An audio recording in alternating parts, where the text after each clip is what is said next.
Investigadores de la Universidad de Valencia han diseñado una herramienta para ayudar a empresas de cualquier sector a comprender, predecir y cuantificar el comportamiento y las reacciones de los consumidores y trabajadores, llamada Laboratorio de Economía Experimental o LINEX. En relación al marketing, LINEX permite el análisis y predicción de la reacción de consumidores ante elementos del mix de marketing: el producto, la comunicación, el precio y el canal. En cuanto a los recursos humanos, analiza la reacción de individuos y equipos ante situaciones específicas o estímulos, como el estrés, el trabajo en equipo o la respuesta a incentivos. En LINEX, los participantes toman sus decisiones de comportamiento o de consumo bajo un entorno controlado y con un sistema monetario de incentivos.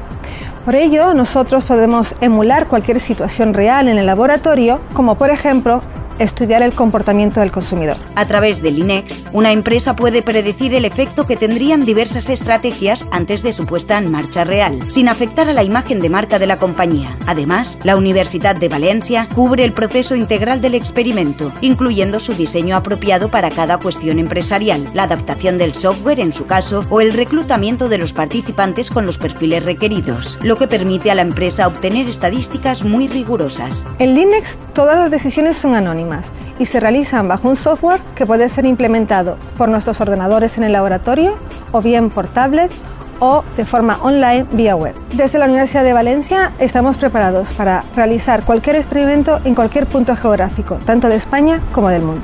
La metodología LINEX se ha aplicado con éxito al análisis y cuantificación de las reacciones del consumidor a nuevos productos de gran consumo, toma de decisiones de inversión, comportamiento del consumidor online, comportamiento de recursos humanos y otros casos empresariales de tomas de decisiones. El grupo de investigación dispone de una larga trayectoria en la realización de experimentos económicos y es uno de los mayores laboratorios de economía experimental del mundo.